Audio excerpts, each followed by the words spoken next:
Bonjour à toutes et à tous, je m'appelle Philippe Bloch, je suis ravi de vous accueillir pour cette première émission de cette semaine consacrée au mentorat pour entrepreneurs. Une semaine pas ordinaire puisque nous sommes en direct avec le Québec et j'ai le plaisir de co-animer en fait cette première émission de la semaine avec Marius Brisson. Bonjour Marius. Alors, un beau bonjour, Philippe. Je vous entends très bien. Je vous souhaite un beau sommet, une merveilleuse émission. Eh ben moi aussi, je suis ravi de la faire avec vous. Et peut-être un mot de présentation, Marius, puisque tout le monde ne vous connaît peut-être pas aussi bien ici en France que vous êtes connu au Québec, puisque vous êtes journaliste de carrière. Depuis 20 ans, vous avez travaillé dans les meilleurs et les plus grands réseaux de télévision du Québec. Vous êtes aussi un entrepreneur. C'est ce qui nous réunit d'ailleurs tous les deux et puis tous les gens qui sont dans cette émission et qui vont nous rejoindre tout au long de cette semaine. Depuis plus de 20 ans également, et vous avez créé notamment l'entreprise solution.com. Vous êtes également mentor, bien sûr, enfin bien sûr, pas forcément, mais vous l'êtes aussi au sein du réseau Mentorat et animateur à vos heures. On a 5 heures de décalage, nous sommes confinés, vous êtes libres. Quel temps fait-il dans votre belle région, dans votre belle province ? Écoutez, il fait 14-15 degrés avec un merveilleux soleil à l'extérieur, Philippe, et je dois avouer, je ne veux pas vous relancer là, mais le déconfinement est progressif au Québec, la vaccination va bon train, les restaurants sont en train de rouvrir, le printemps est de retour, et pour nous, c'est la renaissance au Québec, Philippe. Bon, vous avez bien commencé à nous énerver, mais c'est pas grave. On va tenter de vous rejoindre très bientôt, en fait. Alors, cette première édition, en fait, du Sommet du Mentorat France-Québec a été imaginée, en fait, conjointement par les équipes françaises et québécoises du réseau Mentorat, en réponse d'ailleurs aux besoins croissants des entrepreneurs d'être accompagnés pendant cette période tout à fait exceptionnelle. L'objectif de cette semaine, il est très simple, faire se rencontrer virtuellement en fait des entrepreneurs pour faire le point et partager leur vision de l'apport du mentorat, à la fois dans le développement de leur potentiel et dans sa capacité à affronter la crise plus forte et affronter la crise et à ressortir et à rebondir plus haut et plus fort. Une période de 5 jours qu'on va vivre ensemble, Marius, et vous serez là, je crois, quasiment tous les soirs, en tout cas heure française, pour animer cette émission. On va être diffusé, en fait, effectivement à 13h pour vous et à 20h, à 18h pour nous. Elles vont réunir au total une 50aine d'intervenants tout au long de cette semaine. Ça va être un véritable lieu d'échange entre entrepreneurs, entre acteurs du développement et bien sûr entre organismes d'accompagnement. Avec plein de thèmes variés et 50 intervenants, elles vont montrer en quoi ce mentorat pour les entrepreneurs permet vraiment de s'en sortir mieux que sans cet accompagnement. Mais avant toute chose, Marius, est-ce que vous me confirmez bien que tout cela est né au Québec ? Racontez-nous. Tout à fait. Il faut dire que la fondation de l'entrepreneurship a été mise sur pied en 1980, Philippe, et le service de mentorat pour entrepreneurs de la fondation a quant à lui vu le jour en 2000. Alors, 10 ans plus tard, on fait un bond, on se retrouve en 2010, le service devient le réseau M, la communauté d'intérêt de mentorat pour entrepreneurs. Et le service permet de faire une différence dans la vie de nos entrepreneurs et aussi de notre relève. Et c'est en 2020, donc en 2020, que le réseau M devient un réseau mentorat que l'on connaît aujourd'hui tant en France qu'au Québec. Alors, on aura la chance de nous entretenir tout à l'heure avec Dominique Restineau, Pierre Duhamel, tous deux en plateau avec nous aujourd'hui, qui nous en diront un petit peu plus sur leurs deux organisations partenaires. Philippe, nous parlons aujourd'hui d'une coopération franco-québécoise dont l'histoire est déjà longue et féconde. Absolument. Et vous évoquiez Dominique Restineau, il est à côté de moi, le père, le papa, si je puis m'exprimer ainsi, du mentorat en France. Dominique, avec lequel on va s'entretenir tous les deux dans un instant, en même temps que Pierre Duhamel. Dominique, il a découvert en fait le mentorat en 2005 déjà, au travers de ces rendez-vous annuels au Québec qui réunissent régulièrement en novembre à la fois des entrepreneurs, des mentors et des mentorés dans toute votre belle province. Et Dominique, à l'époque, il était déjà entrepreneur et il nous l'expliquera. Il était en plein questionnement sur son entreprise parce qu'il envisageait en fait avec son associé peut-être de vendre l'entreprise et puis il s'est dit finalement j'aimerais bien racheter les parts de mes deux autres associés, ils étaient 3 me semble-t-il, mais il n'était pas totalement certain en fait d'y parvenir et en découvrant le mentorat, il s'est clairement dit en fait qu'il y avait peut-être dans cet accompagnement pour entrepreneurs qui avaient vécu déjà des éléments ou des événements comparables, la façon peut-être de trouver une solution à ce qui aurait pu être un problème et qui a été finalement peut-être une forme de libération, il nous le dira peut-être, puisqu'il a repris le contrôle de son entreprise. Et en retour en France, effectivement, il a décidé ça devait être la solution pour lui, pour faire de ces entrepreneurs qui allaient être mentorés de véritables ETI. Et vous savez que c'est l'un des grands challenges en ce moment de l'économie française, c'est de développer le nombre d'ETI françaises. C'est ainsi qu'est né l'IME, l'Institut du mentorat entrepreneurial, pour les entreprises à fort potentiel de croissance, mais aussi le MoveJ. Et tous les jeunes entrepreneurs de France connaissent aujourd'hui le MoveJ et sont redevables pour beaucoup d'entre eux à Dominique de ce qu'il a créé, ce mouvement pour les jeunes étudiants entrepreneurs. Le tout, bien sûr, à travers une très forte collaboration et coopération tout au long de ces années entre les réseaux Mentorat Québec et maintenant français. C'est pourquoi, très naturellement, en fait, lorsque le Québec a souhaité développer sa marque, en fait, dans la francophonie, Dominique a été le premier en France à se porter volontaire pour son déploiement. Et avant d'aller plus loin, je vous propose peut-être de définir ce qu'est le mentorat, parce que j'ai regardé un petit peu dans le dictionnaire, parce qu'on parle beaucoup de mentor, mentoré. Alors, dans sa définition, j'allais dire la plus classique, la plus générale, telle qu'elle est définie dans le dictionnaire, c'est une aide apportée à un débutant par une autre personne plus expérimentée pour son développement personnel ou professionnel. Alors dans cette acceptation, évidemment, il existe de nombreuses pratiques de mentor et de mentoré. Et c'est d'ailleurs un thème qu'on entend, vous allez le voir de plus souvent et de plus souvent en France. D'ailleurs, il vient d'être en fait porté au rang de cause nationale avec un plan Un jeune, un mentor, présenté par le président de la République il y a quelque temps, en mars dernier, le 1er mars dernier. Et on a souhaité solliciter pour démarrer en fait cette première émission Madame la ministre Sarah El-Haïry, qui est secrétaire d'État à la jeunesse et à l'engagement, pour qu'elle partage avec nous ce qu'il y a derrière ce projet Un jeune, un mentor et un jeune et un mentor, et que l'on découvre la véritable place de l'entrepreneuriat dans ce programme. Je vous propose de partir à la rencontre de Sarah El-Haïry. Bonjour à tous. Je suis ravie de pouvoir m'adresser à vous et désolée que mon agenda ne m'ait pas permis d'être parmi vous en direct et en plateau. Avant de vous parler du mentorat, je veux d'abord adresser un salut amical plus particulier à tous nos amis québécois qui nous regardent. J'ai moi-même vécu au Québec et je sais qu'une expérience aussi forte de mobilité, d'accompagnement, de rencontre peut changer une vie. Et le mentorat, c'est d'abord une histoire de rencontre qui change une vie. Le gouvernement français vient de décider un plan absolument inédit. Un jeune, un mentor. Il a d'abord pour finalité d'accompagner les jeunes, pour les aider à mieux vivre leur scolarité, à grandir, à s'émanciper, faciliter leur insertion sociale et professionnelle, et à aller plus loin dans leur vie. Notre engagement, il est massif, car nous visons dès 2022 200 000 jeunes mentorés dans notre pays. Et il est durable, parce que c'est le fruit de notre conviction, de la conviction que le mentorat est une pratique utile, une pratique créative, et qui fait du bien. Qui fait du bien aux mentorés, bien sûr, comme aux mentors, et qui contribue à dessiner une société plus solidaire, plus inclusive et plus dynamique, où les liens entre les générations sont plus forts et sont porteurs de sens, qui place au cœur de son projet l'engagement bénévole et la citoyenneté active. Alors, nous regardons également de très très près d'autres formes de mentorat. Je pense évidemment au mentorat entrepreneurial. Le mentorat est avant tout un mode de relation interpersonnelle, une sorte d'accompagnement avec des règles du jeu bien définies et des rôles.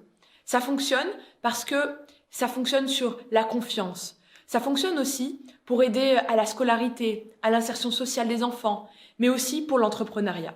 D'ailleurs, l'expérience québécoise et celle de MoveJ en France en sont la preuve. Notre volonté est donc de fédérer tous les acteurs du mentorat dans un même collectif, dans une même dynamique.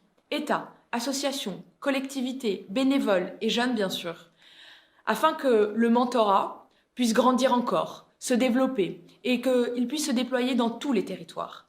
Parce que le mentorat est une formidable aventure, est un formidable outil au service de l'égalité des chances. Alors en France, il y a un vrai souffle entrepreneurial dans la jeune génération. C'est une chance parce que c'est la preuve que notre jeunesse est dynamique, créative et animée par cette envie d'être utile. Alors vous y contribuez. Un énorme merci à vous et à très bientôt. Voilà Marius, comme vous le constatez, une jeune ministre française très enthousiaste à la fois sur les entrepreneurs et sur le mentorat. Quel regard portez-vous de l'autre côté de l'Atlantique sur cette dynamique intervention ministérielle ? Écoutez, il y a un peu de jalousie là. On est très content de cette annonce du ministre Macron et on va vous suivre de très près, mon cher Philippe. Alors je crois que vous aussi, vous avez quelqu'un que vous avez rencontré, qu'on va écouter ensemble. On va écouter Michèle Boisvert, qui est notre déléguée générale du Québec à Paris. Elle est représentante du Premier ministre pour la francophonie et elle a des choses à nous dire concernant le mentorat. Alors bonjour, je tiens à saluer Madame Sarah El Haïry, secrétaire d'État à la jeunesse et l'engagement, Monsieur Pierre Duhamel, cher Pierre, directeur général Réseau Mentorat Québec, et Monsieur Dominique Restineau, cher Dominique, fondateur et président de Réseau Mentorat France, MOVG et IME. Bienvenue à tous les participants, français et québécois, mentors et mentorés. M'adresser à vous aujourd'hui pour le lancement du sommet du mentorat a une forte résonance pour moi à plusieurs égards, notamment parce qu'il concerne directement la croissance des entreprises, soutient la relance de l'économie et vise l'augmentation des exportations. Ces objectifs sont au cœur de mon mandat. Le mentorat repose sur un réseau solide de partenaires engagés. En France, la délégation du Québec à Paris a su bâtir au cours des 60 dernières années un fort réseau de partage de savoir-faire et ce, dans toutes les régions du pays. Ce réseau accompagne les initiatives de la relève entrepreneuriale de nos territoires. Certaines initiatives de mentorat impliquent un aspect qui me tient particulièrement à cœur, l'appui à l'entrepreneuriat féminin. Le mentorat repose sur un aspect essentiel à mes yeux, faire croître l'expertise par le partage de l'expérience et des meilleures pratiques. La COVID-19 a fortement impacté un grand nombre d'entreprises. Le sommet du mentorat arrive donc à point nommé pour bien faire connaître ce formidable outil. Dans un tel contexte, bénéficier de l'appui d'un mentor, profiter de sa vision pour faire grandir son entreprise est encore plus déterminant. L'impact du mentorat est loin d'être négligeable. Il aide à franchir le fameux cap des 5 ans et double le taux de survie des entreprises. La majorité des mentorés sont des exportateurs, une raison indéniable de les accompagner dans leur développement pour contribuer à la prospérité économique de nos deux sociétés. Le mentorat bénéficie du solide réseau qui s'est bâti entre la France et le Québec. Il commence avec la création en 1980 de la Fondation de l'entrepreneurship du Québec. En 2000, la Fondation lance un service pour favoriser le développement des entreprises par le soutien à l'entrepreneur. En 2020, ce service devient le réseau mentorat. Avec le but bien avoué de faire du réseau mentorat la plus grande communauté d'accompagnement au monde, la Fondation de l'entrepreneurship conclut, en 2014, une entente avec le MOVG pour lancer le réseau Mentorat France. Je tiens à souligner une action particulière à laquelle j'ai eu le plaisir de m'associer, le lancement du programme d'entrepreneuriat au féminin par le réseau M-France en 2019. Je crois profondément que soutenir la croissance des entreprises à propriété féminine contribue à accroître les échanges économiques, mais aussi à faire évoluer nos sociétés. Parlons maintenant des résultats des missions de mentorat, ils sont bien réels. Ces missions ont permis à des entreprises de percer le marché français. On peut citer Concept GB, dont le mobipod électrique tout-terrain est commercialisé en France. L'entreprise a également installé à Nevers son site d'assemblage pour l'Europe de l'Ouest. L'entreprise Bec & Bobo distribue maintenant son ourson thérapeutique à travers toute la France. Je ne peux passer sous silence l'implication de l'équipe du service des affaires économiques de la Délégation générale du Québec à Paris, qui a accueilli depuis 2013 toutes les missions annuelles de familiarisation avec la culture d'affaires en France. Ce sommet permet de réaffirmer par nos institutions québécoises et françaises l'intérêt de continuer à développer ensemble le mentorat, s'en emparer et en faire un levier majeur de relance économique. Je vous souhaite un sommet des plus riches qui s'ouvrira sur de nouvelles perspectives de croissance. Je vous remercie. Alors, merci beaucoup à vous, Madame Boisvert, de souligner la profonde amitié entre le Québec et la France et combien nos actions visant à approfondir nos relations économiques sont importantes.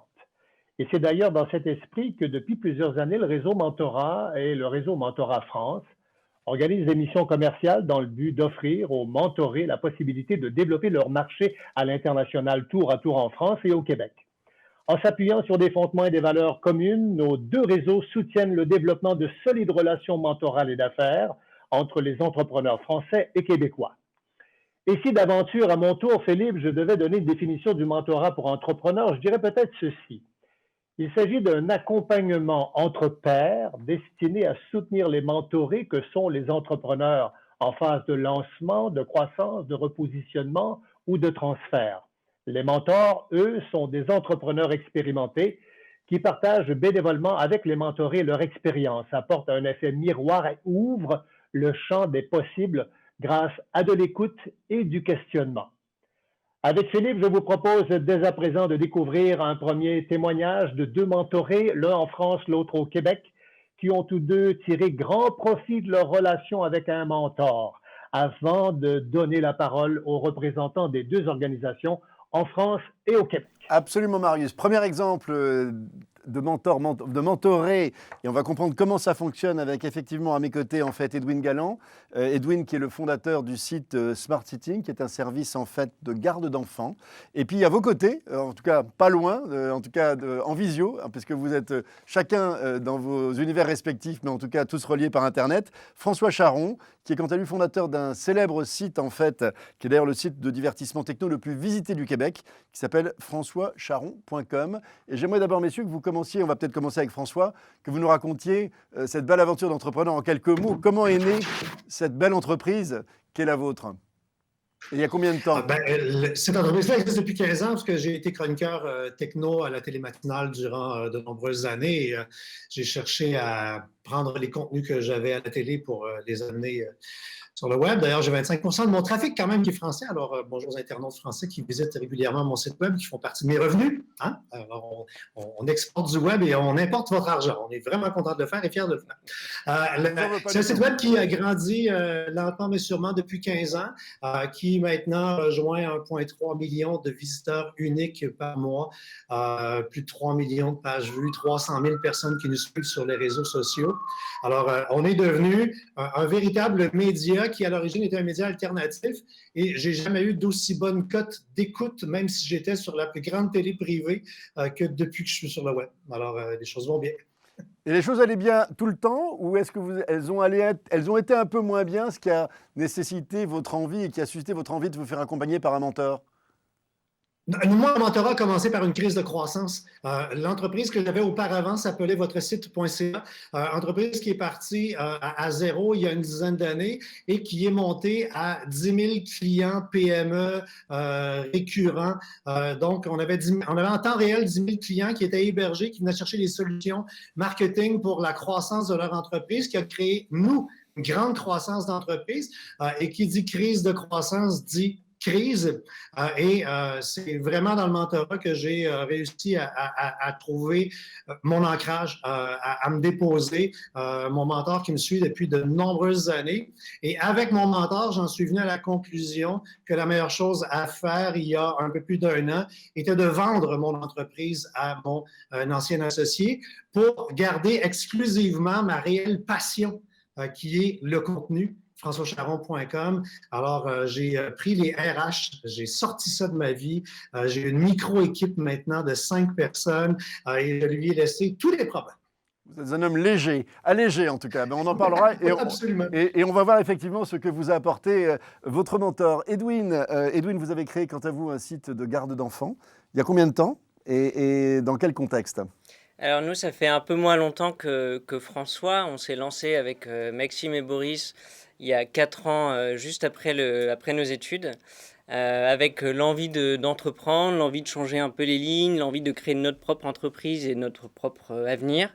Et on était passionnés par l'éducation. On avait des parents autour de nous qui nous disaient que c'était galère de trouver des gardes d'enfants de confiance, mais aussi des gardes d'enfants qui pouvaient éveiller leurs enfants, faire des activités créatives avec eux. Et c'est tout simplement qu'on a créé Smart Sitting en se disant, nous, ce qu'on va faire, ce sont des activités éducatives à domicile sur le temps de la garde d'enfants, qui a un temps et un besoin énorme pour les familles métropolitaines, en se disant, voilà, il y a quelque chose à lancer, on se lance à fond.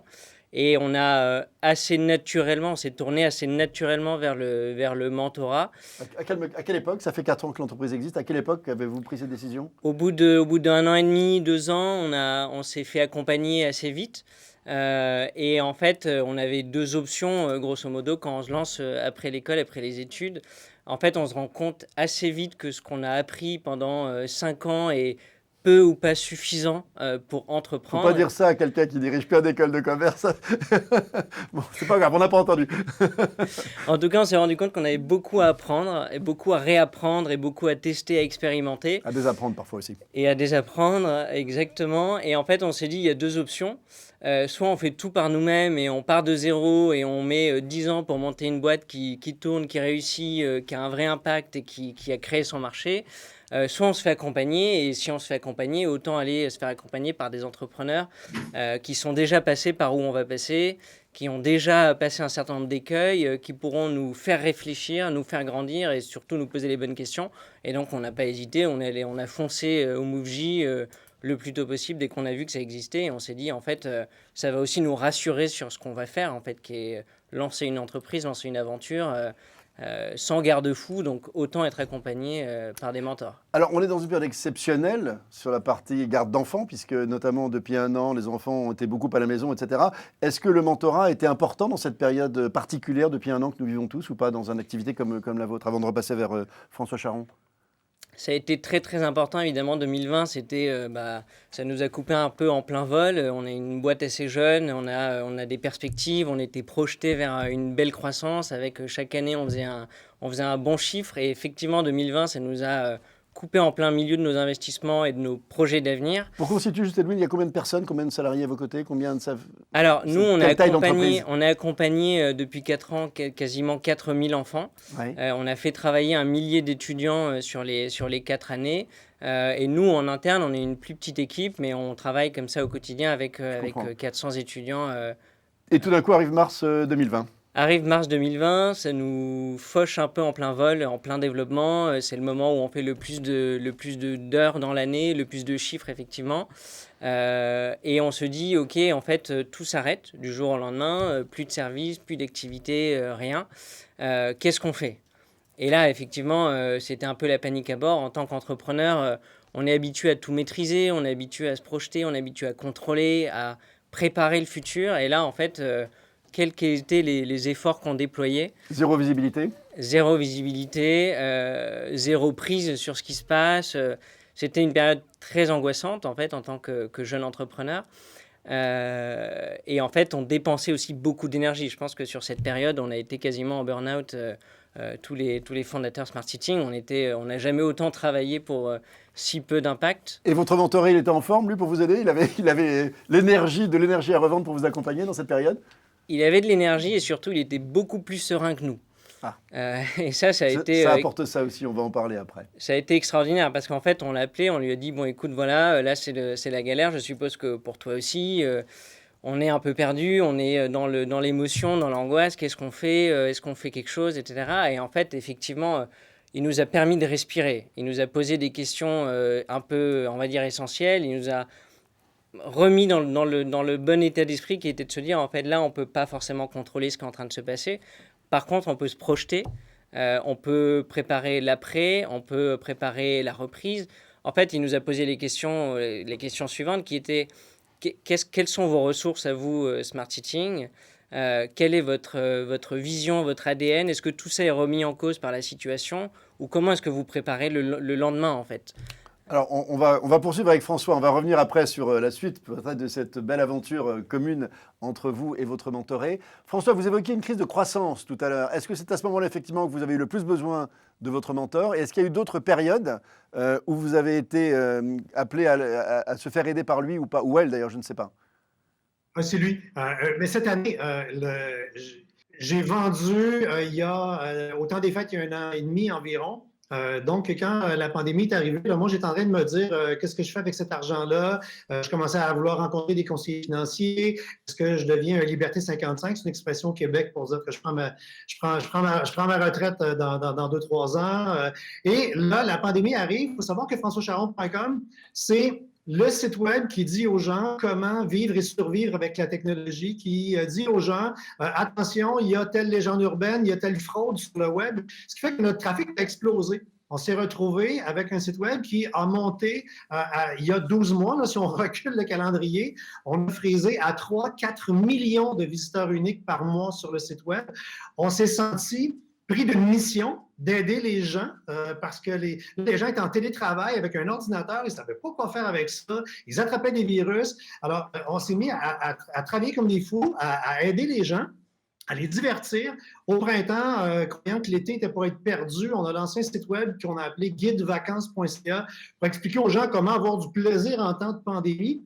Et je me suis retrouvé, à ma grande surprise, à regérer une croissance et à m'auto-mettre dans le trouble. Et là, mon mentor, il m'a servi parce que j'étais déchiré parce que, alors que mes amis entrepreneurs demandaient de l'aide gouvernementale, mettaient des employés à pied, moi, ça allait bien.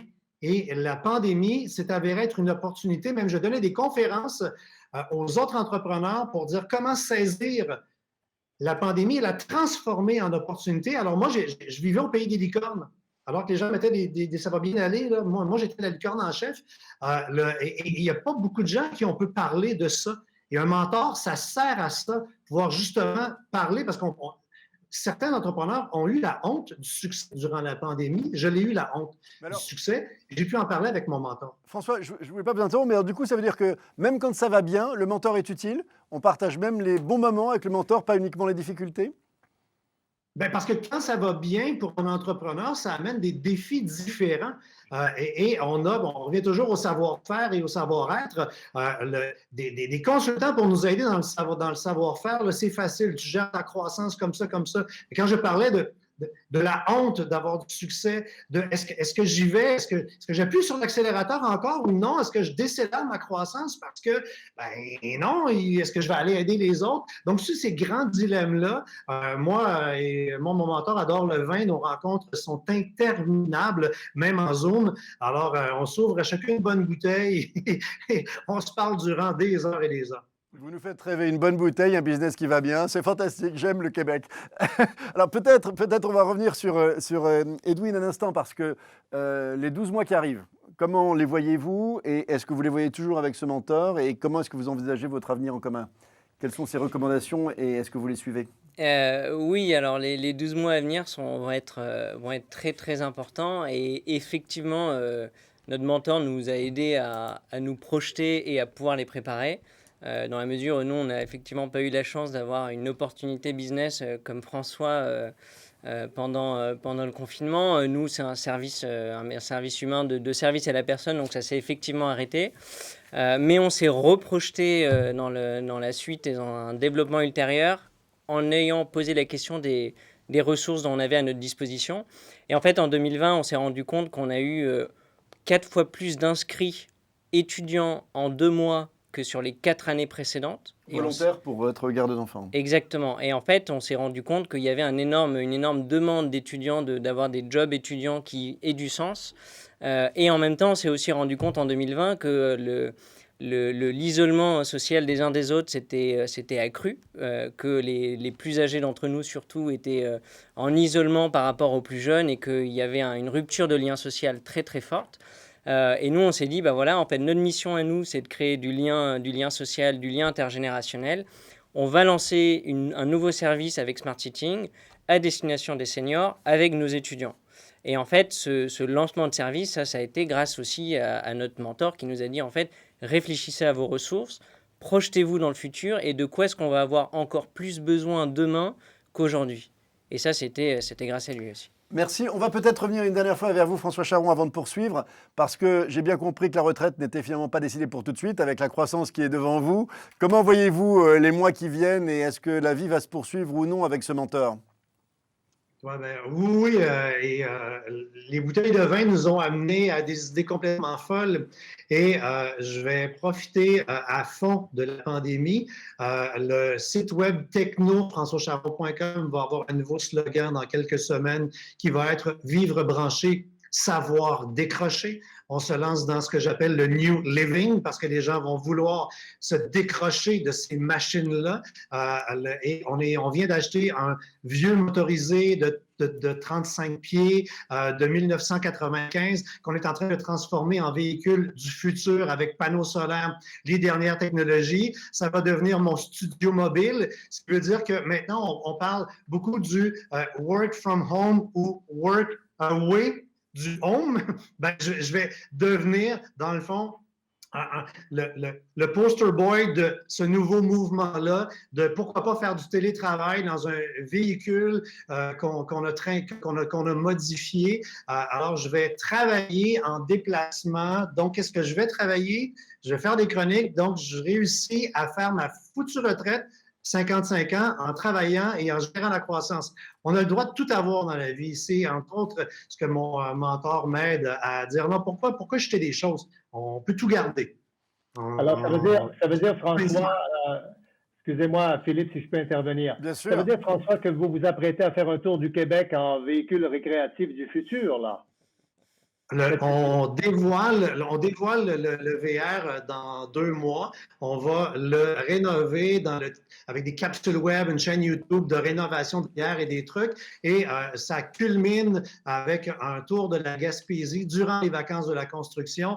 Et quiconque est au Québec sait que d'avoir réussi à réserver des terrains de camping partout à travers la Gaspésie en pleine vacances de la construction, ça a été un méga défi. Mais oui, on va vivre en mobilité à partir de maintenant. Et quand les avions auront des ailes, ben, on va également voyager. On va continuer à faire le contenu qu'on fait là, mais à l'étranger, parce qu'on va montrer aux Québécois comment c'est le fun d'aller en France, puis comment c'est le fun de retourner au Mexique. Et, on va vivre donc branché, mais on va savoir se déconnecter. Merci beaucoup François, vous nous promettez qu'à la différence de Breaking Bad, il n'y aura pas de substances illicites dans votre voiture. En tout cas... Mais mon VR est pareil qu'à celui de Breaking Bad, présentement. Forcément, ça m'y fait penser, pardonnez-moi. Merci en tout cas François, merci Erwan, et bonne chance bien évidemment, et plein de bonnes choses pour les années qui viennent. Je vous propose de découvrir une autre aventure passionnante avec une jeune entreprise qui s'appelle Lougage. Lougage qui a été créée en fait par Marine Deck, qui est un jeune entrepreneur qui elle aussi a pris la crise de plein fouet, elle va vous l'expliquer. Elle avait travaillé sur un service extrêmement innovant pour des gens qui oublient leur valise ou dont la valise est perdue pendant un vol aérien. Et puis évidemment, le trafic aérien s'arrête totalement en mars 2020. On regarde ensemble comment elle a rebondi grâce à un mentor.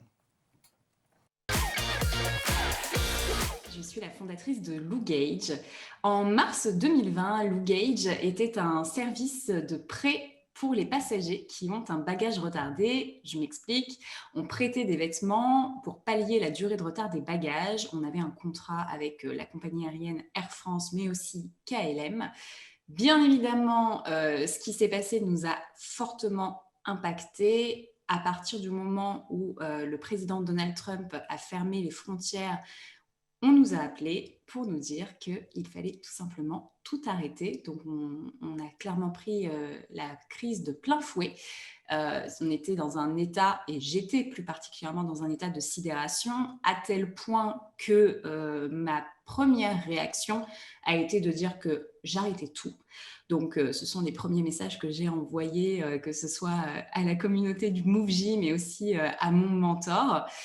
Malgré tout, au bout de quelques jours, je dois quand même admettre que la pression est redescendue et grâce à la délégation des femmes entrepreneurs avec laquelle j'étais partie au Québec quelques mois auparavant, mais aussi grâce à mon mentor, j'ai réussi à rebondir et donc du coup à prendre toutes les forces logistiques, humaines, opérationnelles qu'on avait déployées sur le service pour les bagages retardés afin de le déployer sur d'autres secteurs d'activité dès le deuxième trimestre de l'année 2020. Merci Marine. La force et la résilience de l'entrepreneur, ça va toujours m'impressionner. Bravo.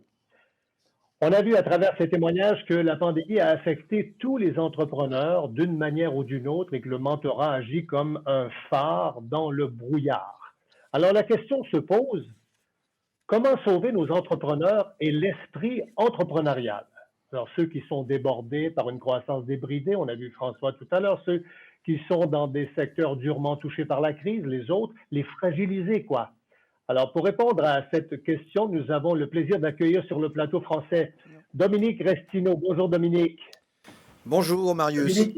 Dominique est président fondateur du réseau Mentorat France, tête de réseau pour les organisations qui proposent le mentorat pour entrepreneurs en France, donc le MoveJ, l'IMA, la Miel, ME93 et la Chambre d'agriculture de Saône-et-Loire. Dominique, comme je le disais tout à l'heure, vous avez découvert le mentorat en 2005 à Québec et depuis vous êtes disons, l'ambassadeur, l'architecte du mentorat en France. Et votre nom est désormais indissociable du mentorat. Sur le plateau québécois, Pierre Duhamel. Bonjour Pierre. Bonjour. Pierre, journaliste, rédacteur en chef, éditeur de nombreuses publications d'affaires, auteur à succès aussi. Il a des livres dans son expérience, commentateur et directeur général de la Fondation de l'entrepreneurship du Québec et du réseau Mentorat. Alors, messieurs, en quelques mots, allons-y avec Dominique d'abord avant de vouloir les sauver. Dites-moi, messieurs, comment vont les entrepreneurs en France? Dominique? Tout d'abord, si vous me le permettez, j'aimerais remercier la secrétaire d'État Sarah El-Haïry de ses propos, de son intervention, et bien sûr Michel Boisvert, la déléguée générale du Québec en France, également de ses propos, et de saluer l'ensemble de mes amis québécois et français bien sûr, mais québécois, avec qui depuis 15 ans j'ai l'immense plaisir, joie et l'honneur de faire connaître et de développer le mentorat pour entrepreneurs en France et en dehors de la France également. Comment vont les entrepreneurs? Je dirais qu'il y a certains entrepreneurs qui sont comme François, parce qu'il y a le même cas également en France, et il y a bon nombre d'entrepreneurs de croissance, moins de croissance, de commerçants, d'activités en ligne, pas en ligne, qui souffrent énormément, qui ont je dirais des entreprises plutôt ralenti. Pourquoi? Parce que quand vous fermez un pan de l'économie, eh bien, il y a tout un autre pan de l'économie qui en souffre. Et donc, parfois, c'est difficile. Pierre, du côté du Québec, les entreprises, elles vont comment? Vous diriez quoi? Les entreprises, elles vont comme l'économie, puis l'économie vont comme la pandémie. Alors, si vous êtes touché par la pandémie, si vous êtes dans l'industrie du spectacle, du tourisme, de la restauration, vos affaires sont compliquées. C'est difficile. Par contre, il y a beaucoup de secteurs, Dominique l'a dit, qui vont plutôt bien. Le taux de chômage au Québec est quand même à 6,4 %. On a récupéré 83 % des emplois perdus au début de la pandémie. Donc, c'est assez inégal. En général, nous, on fait aussi une mesure de l'entrepreneuriat au Québec chaque année et on peut vous dire que quand même, il y a plus de 80 % des entreprises québécoises qui ne se considèrent pas à risque, mais pratiquement la moitié, quand même, se disent fragilisées. Alors, il faut en tenir compte, l'économie n'est plus, et les entreprises ne sont plus aussi robustes qu'elles ne l'étaient il y a un an. Et à mon tour, je voudrais remercier tous ceux qui ont permis la réalisation de ce premier sommet. Très content de retrouver nos amis français. Et merci beaucoup à Michel Boisvert et à Madame la secrétaire d'État. Merci Pierre. On a tous été témoins ces derniers mois de nombreuses initiatives, des mouvements qui ont vu le jour pour soutenir les entreprises pendant la crise, que ce soit en termes d'aide financière, de soutien à l'achat local, etc. Alors, soutenir l'entreprise, c'est essentiel, bien sûr, mais qu'en est-il du soutien direct à l'entrepreneur, de l'humain derrière l'entreprise? Alors, plongeons au cœur de la mission du réseau Mentorat. Dominique et Pierre, comment avez-vous répondu aux besoins de vos entrepreneurs pendant la crise? Et puis, comment les besoins ont-ils évolué? Je vais commencer avec Pierre. Allez-y, Pierre, d'abord avec une première réflexion là-dessus. Comment êtes-vous venu en aide aux entrepreneurs? La première chose, en mars dernier, on était un peu tétanisés. On se demandait, cette crise-là, c'est quoi son ampleur? Quel sera son impact? Est-ce que ça va durer un mois, quelques semaines? On ne savait vraiment pas. Mais on s'est dit une chose, deux attitudes. Ou on brave le vent et on pèse sur l'accélérateur et on fonce, ou on se met un peu en retrait et on regarde passer. On a décidé d'aller sur l'accélérateur. On voulait que les rencontres de mentorat puissent avoir lieu. Donc, on a même préparé une petite formation pour que les mentors puissent maîtriser les réunions en ligne parce qu'ils s'en faisaient fort peu. Toutes nos activités de perfectionnement de mentors sont devenues du jour au lendemain en ligne et on en a eu 80. On voulait faire des événements, c'était impossible à cause de la pandémie. Alors, quand on terminera cette semaine, on aura eu depuis un an une trentaine de webconférences. Et donc, l'équipe a travaillé extrêmement fort, ce qui nous a permis de stabiliser. On n'a pas de perte au niveau du nombre de mentorés dans le réseau. et même à certains endroits, des hausses assez appréciables. Donc, je pense que l'attitude qu'on a manifestée, c'est celle des entrepreneurs. Les entrepreneurs, ils sont décidés de bosser encore plus fort puis d'essayer de passer à travers la tempête. En vous adaptant à ces nouveaux besoins. Dominique, du côté français, comment vous avez répondu dans des conditions pas faciles aux conditions des entrepreneurs? Je dirais qu'on était dans les mêmes perspectives que Pierre, de notre côté également. Donc, qu'est-ce qu'il a fallu faire? Déjà, nous avions déjà des centaines de mentorés qui étaient déjà passés dans le programme de mentorat en France et qui ont pris contact avec nous. Et donc, là, ça a été un peu le mentorat d'urgence. On est allé chercher des mentors qui étaient peut-être un peu moins en activité de mentorat pour venir en soutien à ces chefs d'entreprise qui avaient mentoré, qui avaient un véritable problème parce que c'était absolument brutal. Ensuite, nous avons bien sûr augmenté les comités d'admission pour pouvoir faire rentrer davantage de mentorés dans le programme. Et évidemment, pareil qu'au Québec, la digitalisation a fait qu'on ne pouvait pas se voir, mais en tout cas, le mentorat s'est fait en ligne de manière assez simplifiée. Aujourd'hui, on a presque oublié que ça se faisait moins en ligne auparavant. Qu'on a fait également, alors on a fait des webinars avec le Québec également et avec la Fondation, avec Pierre, pour avoir ces périodes où comment on fonctionne en France, comment on fonctionne au Québec, pour savoir effectivement comment ça permettait de pouvoir imaginer les solutions meilleures pour le lendemain. En plus, groupe LinkedIn, bien sûr, pour faire en sorte que les mentors, les mentorés puissent échanger entre eux, des ateliers collectifs que nous avons mis en place parce que, en réalité, pendant toute cette crise, nous avons mis une démarche entre le MoveJ, le réseau Mentorat France et l'IME, cette chaîne d'accompagnement totalement globale sur l'ensemble des entreprises que nous avons entre nous, qu'on a appelé hashtag tout simplement Préparons demain. Et c'était toute la préparation où il y avait toute l'information qui remontait, où les uns et les autres pouvaient apporter de l'information. Et ça a été, et je tiens à remercier en tout cas toutes les équipes des trois réseaux français, parce que c'était absolument étonnant. Étonnant parce que même certains journalistes français nous appelaient pour dire à Bénédicte, mais c'est fou ce que vous faites comme travail en ce moment. Et c'était pas simple pour nous, pour nos équipes. Mais en tout cas, oui, nous étions là, je crois.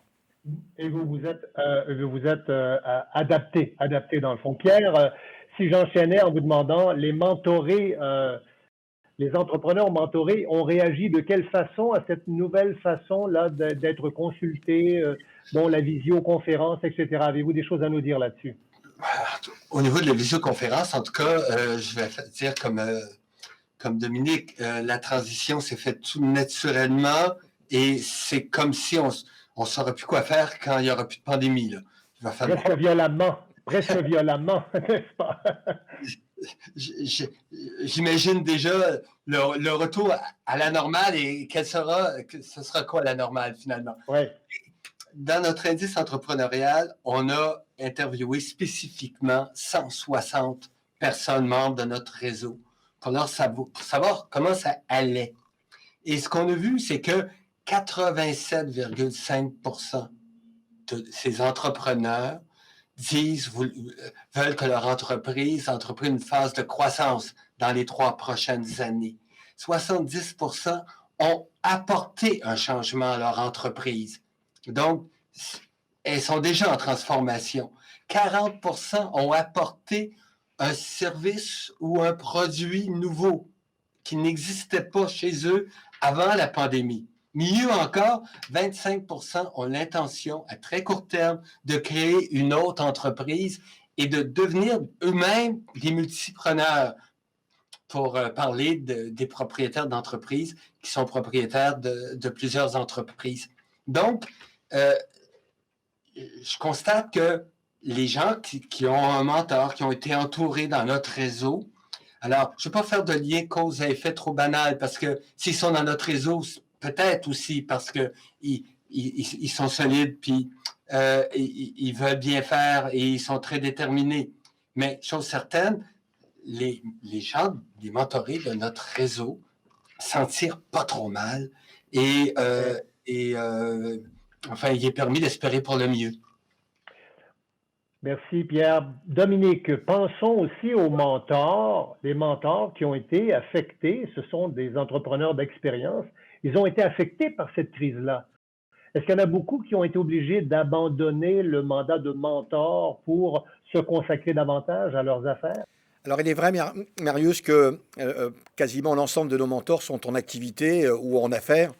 Et il y a eu quelques cas isolés où effectivement même des chefs d'entreprise expérimentés se retrouvaient dans une situation extrêmement difficile. Mais c'était, je crois, des cas isolés. La plupart ont répondu à l'appel, la plupart étaient là. On a eu, quand on a envoyé ces messages pour recenser l'ensemble des chefs d'entreprise mentors qui pouvaient venir en aide aux mentorés, un afflux extrêmement important. Et je dirais que ce qui a été assez étonnant, c'est que même les mentors disaient OK, je suis le mentor, mais j'apprends presque autant, si ce n'est autant, que mon mentoré. Je partage avec lui, j'apprends des choses. Et c'est cette alchimie, ce partage d'expérience qui met le mentor et le mentoré sur un même plan. Et c'est ça, les fondamentaux dans cette quête de confiance et de bienveillance qu'on retrouve avec le mentorat. Et c'est cette relation qui existe, qui dure et qui fait des choses absolument superbes. Très juste, Dominique. Le mentorat n'est pas une activité à sens unique, là, où il y a le grand sage en haut et il y a l'entrepreneur en bas. Les deux sont des entrepreneurs qui communiquent, qui échangent ensemble, qui partagent ensemble. Le partage est au centre de tout. C'est une relation qui est tout à fait bilatérale. Absolument. Merci de cette précision, Pierre. Dominique, je reviens à vous pour vous demander, dans le fond, on sait que les mentors ont fait face, ont travaillé, ont été en contact avec des mentorés qui étaient en détresse, parfois de façon criante. Il y a une limite là à préserver, à respecter. Comment vous voyez les choses de ce côté-là, le pas à ne pas franchir pour le mentoré qui est désespéré? Ah, je crois que vous voulez me faire dire quelque chose, mon cher Marius. Non, le mentor n'est pas un psy. Ça n'est pas un psychologue, c'est un chef d'entreprise expérimenté qui partage son expérience. Et je dis bien qui partage son expérience parce qu'une expérience se partage, elle ne se transmet pas. On transmet un savoir-faire, une main qui sait faire quelque chose, mais une expérience se partage. Et il est évident qu'on travaille sur le savoir-être, on travaille sur l'entrepreneur, c'est ça la relation mentorale. Et il est évident que ça impacte sur sa vie de chef d'entreprise, mais sur sa vie tout court, et donc sur sa vie personnelle, dans son environnement personnel. La limite, en plus, c'est de faire en sorte, mais ça a été extrêmement bien dit par Philippe et par vous, Marius, c'est d'aider l'autre à se poser les bonnes questions, à avoir cet effet miroir, à ouvrir les champs du possible par le questionnement. Un mentor n'a aucune réponse. Un mentor n'a que des questions. Des bonnes questions. Bravo. Et il essaye d'avoir les bonnes questions. Tout est là. Merci beaucoup, Dominique. C'est vraiment intéressant la discussion. Je poursuivrai, mais là, je vais retourner le relais à Philippe parce que bon, le réseau Mentorat a été très engagé de part et d'autre de l'Atlantique. Et Philippe, je suis certain que vous avez des questions pour Pierre et Dominique à votre tour. Alors j'en ai plein, mais je vois que l'heure est à tourner. On a pris un tout petit peu de retard, mais j'ai encore plein de questions aussi. Donc on va tenter d'avoir des réponses courtes auprès de Pierre et de Dominique. Peut-être une question à Pierre qui évoquait tout à l'heure un retour à la normale. Donc personne ne pense qu'il arrivera véritablement. Je pense que tout le monde sait qu'il y aura probablement un monde d'après. On ne sait pas encore vraiment ce qu'il va être. On sait que les difficultés sont globalement devant beaucoup d'entreprises. On sait bien en France que beaucoup d'entreprises françaises sont aujourd'hui encore sous perfusion. Elles sont terriblement aidées, c'est une bonne chose, mais lorsqu'on va leur enlever leurs béquilles, les difficultés risquent de s'accroître. Et il y a beaucoup de manque de visibilité qui handicape les dirigeants. Est-ce que ces dirigeants étaient effectivement mieux outillés pendant cette pandémie, Pierre, que s'ils n'avaient pas été mentorés, selon vous? Et en quoi? Je pense que les entreprises qui ont été mentorées sont mieux équipées, ne serait-ce que pour sortir du piège de la solitude, pour partager les angoisses, partager les réflexions, les angoisses parce que quand ça va mal et les angoisses quand ça va bien, on l'a vu tout à l'heure, les deux types d'angoisses se valent bien quand l'entrepreneur est confronté avec l'un ou l'autre problème. Alors, moi, je pense que le mentorat est une solution assez universelle à tout stade d'entreprise, à tout secteur confondu, à tout moment, et indépendamment de votre fortune en affaires, de votre succès en affaires, Quelquefois, vous avez besoin de réfléchir à la suite. D'autres fois, vous avez à réfléchir à sortir d'une mauvaise impasse. Il y a plein de choses.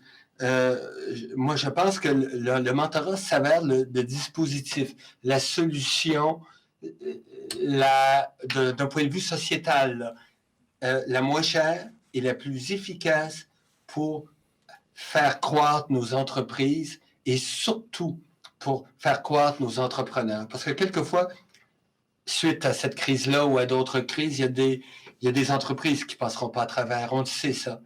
L'idée, quand même, c'est qu'il ne faut pas perdre trop d'entrepreneurs parce qu'on a besoin de ces entrepreneurs-là pour l'avenir. Bien sûr, Et Pierre. si le projet actuel n'est pas le bon, ben, sachons conserver la flamme pour que le prochain soit un grand succès. Pour autant, Pierre, rapidement, est-ce que le rôle des mentors a-t-il été différent malgré tout pendant la pandémie qu'avant la pandémie? Vous évoquez vous-même la capacité à remonter le moral de gens qui n'y croient pas tout le temps, il faut qu'ils s'accrochent à leurs rêves. Est-ce que c'était ça le rôle du mentor? C'était ça, oui, mais pas que ça. C'était aussi d'envisager d'autres solutions. C'était aussi de regarder s'il y a des choses qui pouvaient être faites à court terme ou à plus long terme, des questions de positionnement et autres. Moi, je pense que, grosso modo, le mentor ne change pas beaucoup. Et les entrepreneurs sont toujours les mêmes. Nous avons seulement vécu une situation beaucoup plus intense où les entreprises étaient beaucoup plus fragilisées par une situation incroyable qui a perturbé, qui a mis à terre nos économies. Et dans ce sens-là, heureusement qu'il y avait des mentors. Une double question pour vous, Dominique. Est-ce que la demande a augmenté pendant cette année de pandémie et est-ce qu'on a suffisamment de mentors pour répondre à la demande? Alors, je voudrais juste rebondir sur ce que disait sûr, Pierre allez-y, et à travers votre question. La raison d'être du mentorat et du mentorat pour entrepreneurs, mais de manière universelle, c'est aider l'autre à grandir. Et je crois que c'est la plus belle chose qui existe sur Terre, d'aider l'autre à grandir. Ça peut être son mentoré et généralement, quand le mentor réussit à faire ça, il grandit en même temps. C'est ça, la raison d'être du mentorat. Donc on voit bien le double sens. Exactement. Est-ce que, comment dirais-je... Assez de mentors et est-ce qu'il y a une demande croissante? Alors, il n'y a jamais assez de mentors, même avant la pandémie, et encore après la pandémie, il n'y aura pas assez de mentors. C'est la raison pour laquelle nous recrutons des mentors, que nous formons également nos mentors, que nous accompagnons tout ça. Pourquoi? Parce que ça se développe énormément, et depuis effectivement 2005, ça a été le développement. Enfin, je parle pour la France, parce qu'il y en a plus au Québec. Ils ont commencé avant, bien évidemment. Il faut toujours en recruter. Et de toute façon, comme le mentor et le mentoré se choisissent, on n'applique pas à quelqu'un une autre personne. Ils doivent se choisir, ils se rencontrent une fois, deux fois, trois fois s'il faut, avant de décider. Et donc, il faut toujours avoir bon nombre de mentors parce que parfois, ce n'est pas celui qu'on aurait pu imaginer parce qu'il y a un véritable travail et un véritable maillage des organisations, MoveJ, Réseau Mentorat France ou l'IME, de cette approche pour comprendre qui va pouvoir aller avec qui. J'entends beaucoup, mais c'est du coup humain, le mentorat pour entrepreneurs. Absolument. Pierre, une dernière question, et je suis ambitieux parce que j'ai 3 questions et je vous demande une réponse en 1 minute si on y arrive. Comment le mentorat est-il imbriqué dans l'offre d'accompagnement pour les entrepreneurs au Québec? Quel maillage le réseau mentorat a-t-il créé avec l'écosystème entrepreneurial? Et quel est l'engagement du gouvernement auprès du réseau mentorat? Le gouvernement québécois, bien sûr. On a la chance d'avoir un bon appui depuis plusieurs années du gouvernement québécois et aussi du gouvernement fédéral canadien. Nos liens avec l'écosystème entrepreneurial sont des liens importants. Nous ne sommes pas partout, nous ne sommes pas avec chacune des clientèles spécifiquement. On ne fait pas de service conseil, on ne fait pas de financement. Il y a d'autres gens qui font ça. L'important, c'est qu'ils reconnaissent que notre offre est unique, qu'elle n'est pas concurrentielle à la leur et qu'on fait du co-référencement. Que si des gens ont besoin d'un soutien financier ou de services conseils, il y a d'autres gens qui peuvent leur apporter. Mais en contrepartie, nous, on a une offre de mentorat et parlez-en aux gens qui sont vos clients. Et j'ai manqué la première question, là, mais... Alors, il y en avait plusieurs. C'était en fait la façon dont le mentorat est imbriqué dans l'offre d'accompagnement pour entrepreneurs au Québec. Oui, écoutez, c'est un peu ça. Dans l'offre d'accompagnement, chacun a des spécialités. Il y a Femmes et Sœurs, on devine un peu c'est quoi leur spécialité. Il y a l'École des entrepreneurs du Québec, il y a beaucoup d'autres groupes, Startup Fest, etc. Donc, des gens qui ont des clientèles et des produits. Et on travaille, on essaie de travailler ensemble, de se réunir au moins à chaque trimestre pour discuter ce qui se passe chez l'un, chez l'autre, pour essayer le plus possible de mettre nos efforts en commun. Merci infiniment, Pierre. Merci beaucoup. Vous le savez peut-être pas, mais en France également, il y a un écosystème qui est en train de se structurer, notamment autour d'une initiative formidablement intéressante qui s'appelle la Boussole. On va en parler dans un instant. Vous la présentez, vous présentez l'écosystème français. Mais avant de le faire, je vais laisser simplement Marius dire un mot peut-être de conclusion de ce débat que nous venons d'avoir avec deux hommes importants pour le mentorat au Québec et en France. Merci Philippe et merci à vous Dominique et Pierre pour ce portrait très éclairant. Et tout au long du présent sommet du mentorat France-Québec, je le rappelle, nous donnerons la parole aux entrepreneurs, aux mentors et aux mentorés. Dominique et Pierre, on se retrouve en conférence de clôture vendredi avec le résumé des enjeux qui attendent nos entrepreneurs pendant la reprise économique et les ambitions du réseau mentorat pour les soutenir tant en France qu'au Québec. Et j'ai hâte de vous retrouver, évidemment. Je vais remettre mon écouteur. Mais pour l'heure, on comprend maintenant que le mentorat est un levier puissant et accessible qui s'intéresse à l'humain entrepreneur et qui se trouve à décupler d'une certaine manière l'efficacité des mesures d'aide, financement, coaching, formation, en permettant aux chefs d'entreprise d'en faire un meilleur usage. Mais encore faut-il connaître les mesures et les programmes en place, car ils sont nombreux, et c'est précisément ce que permet de faire la boussole. On va regarder ça ensemble. Bonjour à tous, je suis très heureuse d'être ici. Donc, je suis cofondatrice et coprésidente de la Boussole des entrepreneurs. La Boussole des entrepreneurs, c'est une association qui a été initiée en 2018 avec un objectif qui était de structurer l'écosystème français des accompagnateurs au service des entrepreneurs. Le constat qu'on avait, c'était que de plus en plus d'entrepreneurs se lançaient, ne savaient pas auprès de quel accompagnateur s'orienter. Et puis nous, en tant qu'accompagnateurs, on avait besoin d'identifier l'écosystème et de savoir qui apportait quelle valeur et à quel moment de l'accompagnement. Donc aujourd'hui, la Boussole des entrepreneurs, c'est une association qui rassemble près de 80 structures d'accompagnement qui sont à tous les niveaux. Ça peut être aussi bien des structures d'accompagnement corporate, privé, public, d'école, et à chaque moment d'accompagnement, depuis l'idée jusqu'à l'international. Notre objectif, donc, c'est vraiment d'organiser l'accompagnement, de le coordonner au service des entrepreneurs à chaque étape pour leur permettre de grandir. Et c'est vrai qu'un des sujets qu'on a aujourd'hui, c'est la spécialisation de nos accompagnements. Ça s'est accéléré avec la crise qu'on a vécue l'année dernière, où grâce quelque part à cette crise, on a tous été rassemblés pour les entrepreneurs à devoir apporter les différentes valeurs ajoutées que nous avions.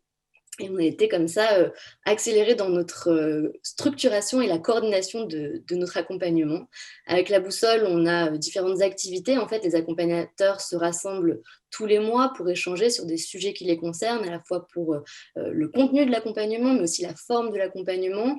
Il y a beaucoup de réseau qui est fait entre les différents acteurs pour comprendre comment créer des synergies et comment mieux travailler ensemble. Et puis, on réfléchit tous, évidemment, pour pouvoir faire évoluer l'écosystème et notamment accélérer l'accompagnement sur les phases de croissance des entreprises, qui est quelque chose qui est moins développé. Alors oui, en effet, le mentorat est une composante essentielle de l'accompagnement. C'est d'ailleurs un sujet dont on parle avec les autres accompagnateurs par rapport à nos métiers. Et puis, on a des structures qui sont même dédiées à ces sujets-là. Le mentorat, en fait, c'est essentiel. C'est essentiel tout au long de la vie de l'entrepreneur. En fait, ce qu'il ne faut pas oublier, c'est que créer une entreprise, c'est vraiment projeter quelque chose qui vient de soi. L'entrepreneur, c'est quelqu'un qui vit une aventure, qui évolue, qui grandit. Et à chaque étape de sa création, en fait, il fait des nouvelles rencontres avec des obstacles que d'autres ont vus avant lui. C'est pour ça que le mettre en relation avec des personnes qui ont 10, 20 ans d'expérience, ce qu'on appelle les gens qui ont de la bouteille, comme on dit, c'est essentiel parce que intérieurement, en réalité, il est perdu et il se sent seul. Sauf que parler avec quelqu'un qui peut vous dire « Non mais moi, j'ai aussi vécu cette situation-là. Oui, le premier recrutement. Oui, le 10e recrutement. Bien sûr, la fois où j'ai dû licencier quelqu'un, quand j'ai levé des fonds, quand j'ai peut-être revendu mon entreprise. C'est plein de moments qui sont très intimes finalement pour l'entrepreneur et le dirigeant. Et pouvoir rentrer dans cette confiance, cette confidence et échanger avec des gens qui ont de l'expérience, c'est essentiel à tout moment de la vie de l'entrepreneur. Allez, on poursuit cette émission avec une vision plus opérationnelle, vous allez le voir, avec 3 invités de part et d'autre de l'Atlantique. 2 ici en plateau physiquement à mes côtés avec Julia Barreto. Julia qui est animatrice régionale en Occitanie. Bonjour Julia. Bonjour. Nous avons également le plaisir d'avoir à nos côtés Idi Raït Siamer qui est cofondateur de Tractor. Et nous aimerions avoir, mais il n'est pas loin, il est malheureusement, alors je crois qu'il est qu'à contact en fait, il n'est pas encore malade, on espère qu'il ne le sera pas. En tout cas, il est avec nous chez lui. Bonjour Pascal Turquetil, vous êtes le CEO du groupe Muller et vous êtes en visio avec nous, vous nous entendez bien? Parfaitement, je vous remercie, merci Philippe. On aurait vraiment aimé être avec vous, mais le cœur y est, on est présent au cœur comme dit Macron. Et bien sûr avec vous Marius, 3 invités également de votre côté. Oui, Philippe, je vous présente rapidement Steve Brunel, directeur général de la SADC Niconcourt, Pierre Chagnon, qui est entrepreneur à la retraite, mentor et formateur, et Noémie Harvey, présidente et cofondatrice de Production RN. Alors je vous propose qu'on démarre par un tandem franco-québécois avec à la fois Julia et Steve Brunel. Julia, je précise quand même quand on parle d'animatrice que vous avez plusieurs casquettes en fait, puisque vous êtes à la fois animatrice régionale en Occitanie pour le réseau Mentorat, le MoveJ, l'IME. L'IME, on le sait, c'est surtout pour les entreprises à fort potentiel de croissance. Je le rappelle pour ceux qui prennent l'émission en cours d'août et j'espère qu'il y en a peu parce que c'est passionnant depuis le début. Le MoveJ qui est réservé aux 18 à 30 ans et puis le réseau Mentorat pour les autres. Alors on est en train de le voir tout au long et notamment en écoutant Pierre et Dominique que le MoveJ c'est presque avant tout une aventure humaine, une aventure d'échange d'expérience, d'échange de passion, d'échange de conseils. Mais ce qui nous intéresse avec vous, c'est la façon dont on arrive à faire passer ces messages, comment ça se passe en fait sur le terrain, comment on travaille avec l'écosystème local. Et si vous deviez résumer la méthodologie pour démarrer un bon programme de mentorat, qu'est-ce que vous nous diriez, Julia ? On est sur une histoire d'entrepreneur, donc il faut avoir une approche très ouverte. La mienne, c'est une approche collaborative. C'est l'entrepreneur en fait qui choisit son dispositif. On est tous au service du dispositif, donc ça passe par une bonne connaissance de son territoire. Donc moi, j'ai fait un diagnostic économique du territoire pour identifier les acteurs locaux qui comptaient et qui s'occupaient des entrepreneurs et de l'entrepreneuriat, aller les rencontrer un par un, se faire connaître, se faire identifier, leur expliquer ce qu'est le mentorat tel qu'on le pratique et identifier leurs besoins pour croiser avec nos savoir-faire et identifier des synergies et surtout mettre en place des collaborations. Voilà. Mais aller rencontrer des gens qui en ont fait la demande ou bien vous faites ce que vous évoquiez, c'est-à-dire la recherche de ce qu'est son territoire, quels sont les enjeux, quelles sont les entreprises. Est-ce que vous regardez la presse? Est-ce que vous écoutez? Vous avez vos antennes, vous sortez vos antennes pour dire, à mon avis, lui, c'est une cible, il a besoin de nous? Alors on fait tout ça parce que on a de la demande entrante, mais on fait de la veille économique qui nous permet d'identifier des entrepreneurs susceptibles de partager nos valeurs de bienveillance, d'écoute et de solidarité. On n'a pas encore évoqué la bienveillance comme une des valeurs du mentorat. Alors moi, c'est la première que je mets en avant, dans la mesure où du coup, tout entrepreneur ne peut pas être mentor et tout entrepreneur ne peut pas être mentoré. Ça nécessite une posture. On pourra revenir dessus sur l'accompagnement des mentors. Et après, en tout cas, pour l'Occitanie et Toulouse, qui est la région que je développe, c'est vraiment une ville de réseau. Et il y a énormément de clubs, de réseaux d'entrepreneurs avec qui j'interagis. Et même s'ils ne m'ont rien demandé, je vais me présenter à eux et je vais en fait leur expliquer le mentorat. Le travail aussi d'un animateur régional, c'est de bien connaître tous les acteurs de la chaîne de l'accompagnement, puisque, on l'a dit tout à l'heure, le mentorat est un dispositif qui arrive en fin de chaîne de l'accompagnement de l'entrepreneur et qui n'est pas lié à du financement. Donc, en fait, tous les acteurs en amont, on les connaît très bien et on travaille très bien ensemble. Ils vous amènent également des mentors et des mentorés? Oui, tout à fait. Oui. Ils nous flèchent. Ils flèchent les candidats, ils relaient nos appels à candidature, ils les passent dans leurs outils internes. Donc, à chaque fois qu'on a un appel à candidature, moi, j'ai une communication privilégiée avec ce que j'appelle mes réseaux de prescripteurs qui représentent ou qui regroupent les entrepreneurs du territoire. Steve, est-ce que vous avez la même méthodologie au Québec pour développer le mentorat dans les territoires? Ben, ça se ressemble étrangement. En fait, nous, notre cellule existe depuis 2001, donc on a fêté nos 20 ans cette année. Mais avant de rejoindre l'entrepreneur, vraiment, ça prend un ancrage dans le milieu. Cet ancrage-là, chez nous, ben, peut-être juste pour vous situer, notre territoire à nous, c'est vraiment au centre du Québec, entre Québec et Montréal. Et on se trouve sur la rive sud du fleuve Saint-Laurent.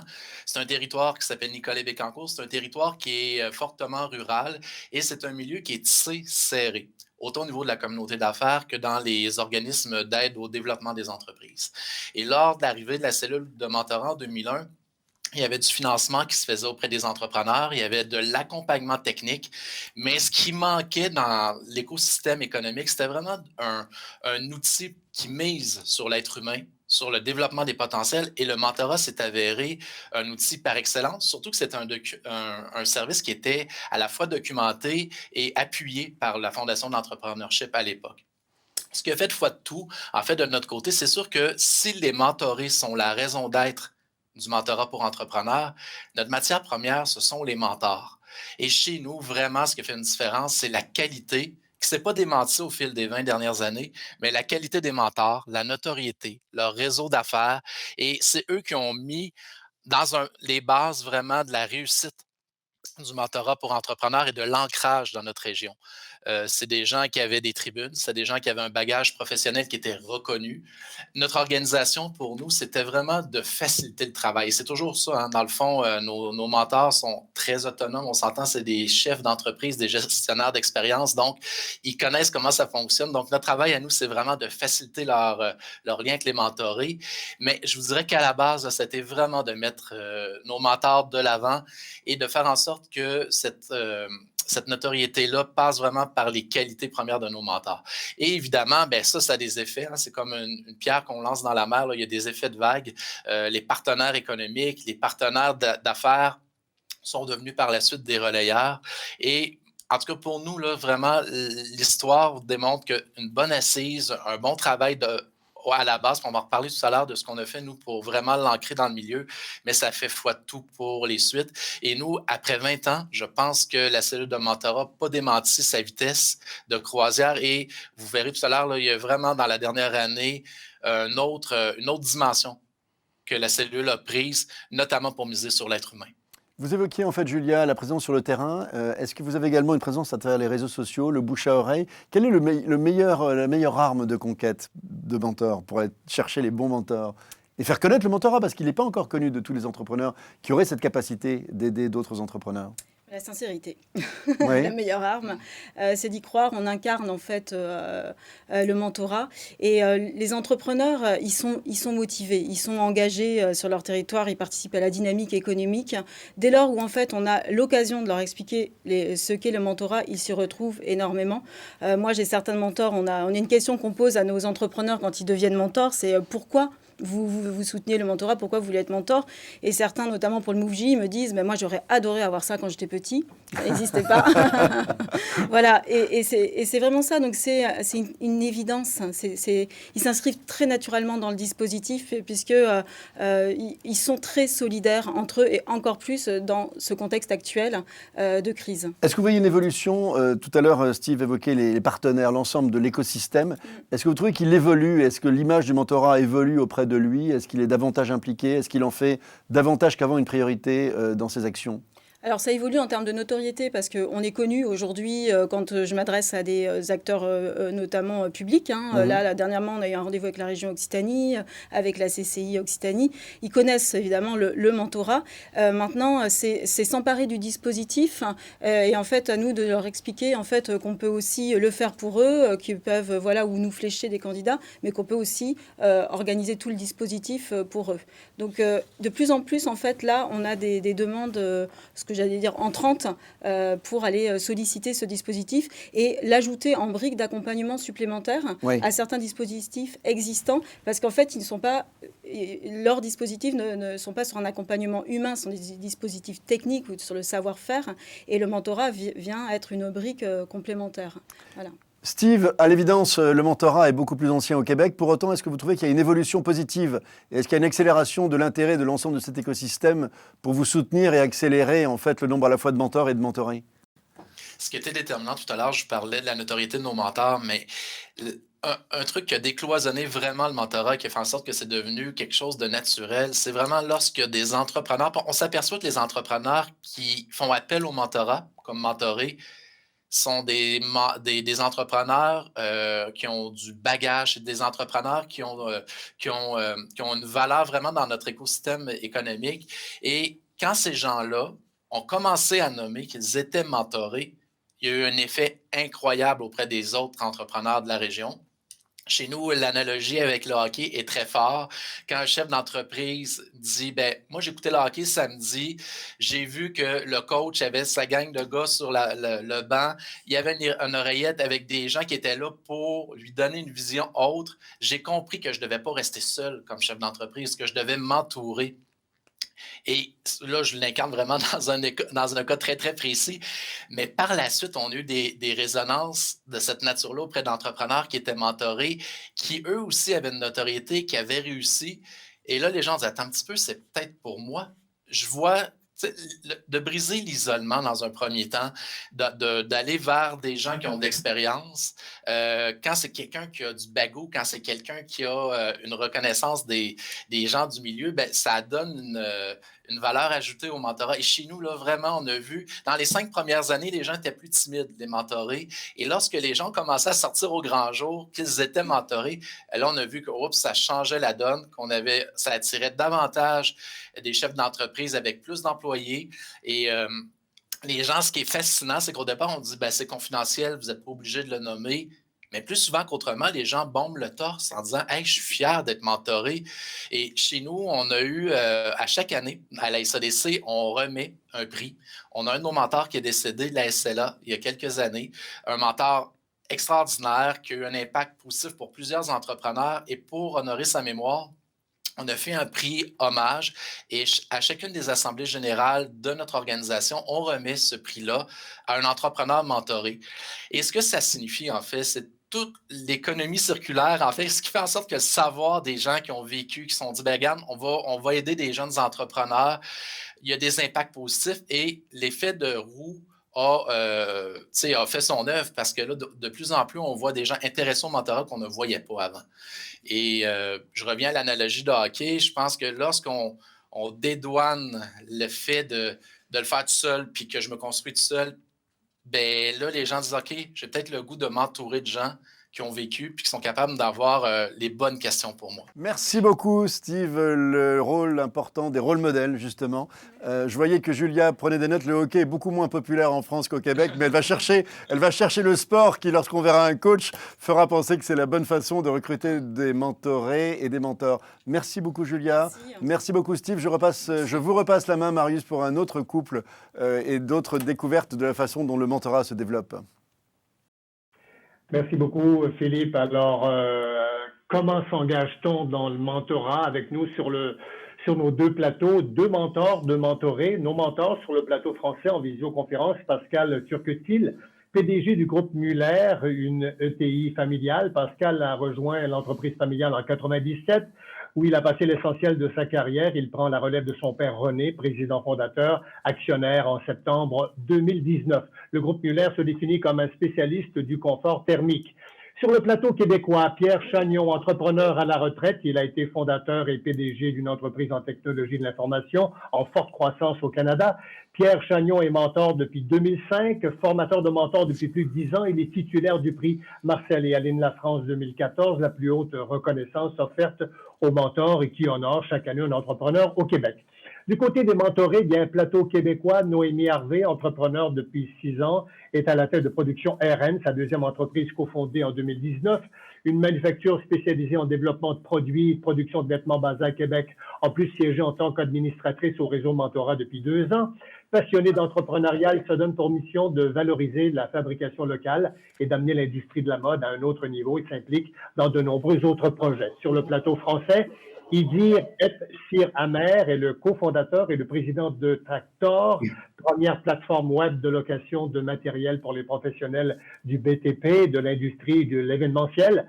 Ingénieur de formation, il goûte au monde du bâtiment et de la finance et se lance à peine 4 ans après la fin de ses études déjà. Et pour y dire, la crise a été l'occasion d'ajustement pour en sortir encore plus fort. Alors moi, je demande à nos invités, bienvenue sur le plateau, comment s'engage-t-on dans le mentorat? Allons-y d'abord avec Pierre. Alors, bonjour. Comment on s'engage dans le mentorat? Alors, dans mon cas, moi, c'est un peu particulier. Je venais de prendre ma retraite et j'ai déménagé en même temps à la campagne et il y avait une espèce de développement, une entreprise de développement économique qui m'a sollicité pour être mentor. Puis très bizarrement, j'ai dit non. J'ai dit non parce que je ne me sentais pas apte à faire du mentorat. Et on m'a demandé si on pouvait me solliciter un peu plus tard. Et j'ai accepté, 1 an plus tard, d'être mentor. Et là, on m'a donné des arguments à ce moment-là qui m'ont parlé. Et peut-être j'aurai l'occasion de le mentionner tantôt. Mais depuis donc 2005 que je suis mentor maintenant. OK. Voilà. Idir maintenant, comment s'engage-t-on dans le mentorat, Idir? Pour ma part, j'ai un peu découvert le mentorat par hasard. On était incubé dans une structure qui était en partenariat avec le MoveJ, donc ce que disait Julia tout à l'heure. On nous a expliqué ce que était le mentorat. Et c'est vrai qu'au début, on avait cet a priori de se dire ce dont on a besoin, c'est de quelqu'un qui nous accompagne sur l'opérationnel, la stratégie et l'exécution, et pas forcément sur le développement de soi et la posture de dirigeant, etc. Et en fait, en découvrant le mentorat, on avait compris qu'au contraire, c'était exactement ce qu'il nous fallait, parce que c'est au final le seul moment où on pouvait aborder tous les sujets sans aucun filtre, en toute transparence, sans se dire qu'il y a un conflit d'intérêts, une relation de client à fournisseur ou avec un investisseur ou même sur l'entourage familial. C'était vraiment le seul moment où on pouvait aborder tous les sujets et on sentait que ça nous faisait grandir.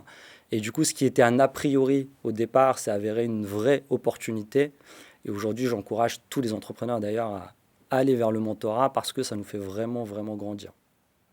Noémie, comment s'engage-t-on dans le mentorat? Donc, c'est une évidence ou un parcours à long terme, là? Bien, moi, je dirais que c'est les deux. C'est un long parcours, mais c'est une évidence, du moins pour moi. Je me suis lancée dans le mentorat quand j'étais en démarrage de ma première entreprise. Ça ne marchait pas du tout les premiers mois. Et j'étais très jeune, je ne connaissais rien au milieu des affaires. Moi, je saisissais toutes les opportunités qui se présentaient à moi. On m'a parlé de mentorat. OK, parfait, je plonge. Et ça fait bientôt 5 ans que je suis mentorée avec le même mentor. Et ce qui est intéressant, c'est que mon mentor, c'est un homme d'affaires, 65 ans, un homme de la construction. Moi, j'étais jeune femme dans la mode qui aimait designer les vêtements. Alors, on était très différents, mais on s'est trouvés. Puis, ça fait en sorte qu'aujourd'hui, la relation elle est encore plus solide. Puis, il m'a accompagnée dans tellement d'étapes de ma vie d'entrepreneur. J'ai fait un changement d'entreprise. J'ai fermé la première, j'en ai ouvert une deuxième. On a vécu la pandémie. Et là, on rentre dans une phase de croissance et mon mentor est pertinent à chacune de ces étapes-là. Puis je pense qu'il va être encore pertinent pendant longtemps. Merci, Noémie. Pascal, comment vous voyez les choses? Comment s'engage-t-on dans le mentorat? Vous êtes mentor. C'est une évidence ou un long parcours? Déjà, Marie, je vous remercie pour le brin de soleil québécois que vous nous envoyez parce que, comme vous le savez, en France, on est confinés. Donc, je suis très content de pouvoir intervenir aujourd'hui avec tous mes amis québécois. Il faut savoir que d'ailleurs, que ça fait presque 30 ans que nous avons une filiale commerciale au Québec. Donc, j'aime beaucoup le Québec, notamment Montréal. Alors, je pense que le mentorat, c'est une question de rencontre. Souvent, quand on est chef d'entreprise, on n'a jamais le temps. C'est-à-dire qu'on n'a pas le temps de prendre du temps, justement, souvent pour les autres. Alors, moi, j'ai eu la chance de pouvoir participer à d'autres structures d'accompagnement de chefs d'entreprise ou de pouvoir intervenir dans des mouvements professionnels pour défendre ma profession. Et j'ai eu la chance de pouvoir rencontrer Dominique Restineau, finalement, on a pu l'entendre tout à l'heure, qui est un homme plein d'énergie et très communicatif. Donc, il a pu m'expliquer ce qu'était pour lui, finalement, le mentorat, les valeurs du mentorat, qui sont quand même liées avec tout ce qu'on a entendu depuis tout à l'heure, c'est-à-dire la bienveillance, c'est quelque chose de très important, mais ce que je n'ai pas entendu tout à l'heure, c'est la confiance. On crée une sphère de confiance très importante entre le mentor et le mentoré. Et c'est captivant, c'est-à-dire qu'il y a évidemment un effet miroir, mais il y a surtout des échanges où les passions de chacun se révèlent. Alors, on peut avoir des soucis, mais on a également de bonnes nouvelles à partager, et ça permet un petit peu de libérer les chakras. C'est-à-dire qu'à ce moment-là, les entrepreneurs se parlent, évoquent ce vers quoi ils veulent aller, et le mentorat révèle très positivement l'activité du chef d'entreprise. Et ça, c'est extrêmement fort. Et je pense que l'IME en France y contribue très largement. Donc, bravo encore à l'IME. Et puis, évidemment, ce qu'on a expliqué au Québec. Merci Pascal. Rapidement, juste avant d'aller à Philippe avec d'autres questions, qu'est-ce qui vous a convaincu de plonger mentor et mentoré? Qui veut prendre la parole le premier? Pierre, allez-y. Alors, dans mon cas, lorsqu'on m'a approché, je ne connaissais pas vraiment le mentorat. Puis, un des arguments qu'on a utilisé, c'est ça sert à briser l'isolement de l'entrepreneur. Et moi, j'avais vécu ça très fortement, être seul à prendre des décisions, être tout le temps être un peu hésitant. Et je me suis dit, ça me parle. Ça serait intéressant que je puisse accompagner des entrepreneurs à se sentir mieux dans leur prise de décision. Et ça a été l'élément déclencheur. Évidemment, il y a beaucoup d'autres retombées causées par le mentorat, mais c'est cet argument-là qui m'a amené à m'investir. Et dire, qu'est-ce qui vous a convaincu de plonger? Ce qui nous a fait plonger, on a plongé un peu par hasard, comme je le disais tout à l'heure. Par contre, ce qui nous a poussé à jouer le jeu à fond et la relation mentorale, c'est que c'est un peu tous les mots que j'ai pu entendre, bienveillance, confiance, etc. Et cette confiance s'est construite parce que lorsqu'on partageait nos expériences, on sentait qu'on avait une personne en face qui était bienveillante, qui n'était pas du tout dans le jugement et qui nous poussait à se poser les bonnes questions. Et on sentait aussi qu'en face, on avait des gens qui partageaient eux-mêmes leur expérience. Donc le partage allait dans les deux sens. Et c'est comme ça qu'on construit cette confiance-là. Et ensuite, ce qui a beaucoup joué, c'est qu'en parallèle, on était accompagné par des incubateurs, on avait des investisseurs au capital, on avait des relations diverses. Et on s'est très vite rendu compte que c'était le seul moment où on pouvait dire les choses de manière très ouverte. Et on se rendait compte que les difficultés ou les challenges qu'on vivait, en fait, les mentors les vivaient ou les ont déjà vécus. Et ils nous donnent les clés. On se dit, en fait, c'est normal, ce qu'on vit, c'est normal. Et nous-mêmes, on sort du jugement de nous-mêmes. On ne se juge pas parce qu'on se dit ce qu'on vit est naturel. D'autres l'ont vécu et ils nous donnent les clés. Et on sent vraiment qu'on grandit. Et d'ailleurs, après le MoveG, on a enchaîné avec l'IME, qui est la suite logique lorsqu'on est en forte croissance. Et on a renouvelé récemment l'accompagnement IME d'1 an parce que c'est devenu comme une drogue. On en a besoin et c'est important pour nous. Philippe, le temps file. Je vous laisse poser une question à Noémie et Pascal. À vous de jouer. Oui, absolument, parce qu'effectivement, on entendait tout à l'heure Dominique et Pierre parler d'une relation humaine. Dominique disait le plaisir qu'il y a à faire grandir effectivement les gens que l'on accompagne. Mais moi, je me demande au fond qui apprend le plus finalement dans la relation. Et est-ce que chacun apprend pareil? Alors peut-être, Noémie, on peut peut-être vous demander, Noémie, qu'est-ce que vous avez appris en fait dans cette relation? Et on viendra peut-être après avec des mentors pour qu'ils nous disent comment eux ont grandi aussi dans la relation. Moi, tant de choses. J'aimerais dire que je suis passée d'une designer de mode à une femme d'affaires. J'ai tellement appris sur moi-même, sur quel genre de gestionnaire j'étais, quel genre d'entrepreneur j'étais. Mais j'aime le moment que je prends à chaque mois, puis même des fois plusieurs fois par mois avec mon mentor, parce que je suis une femme d'action, je vais à 110 km à l'heure.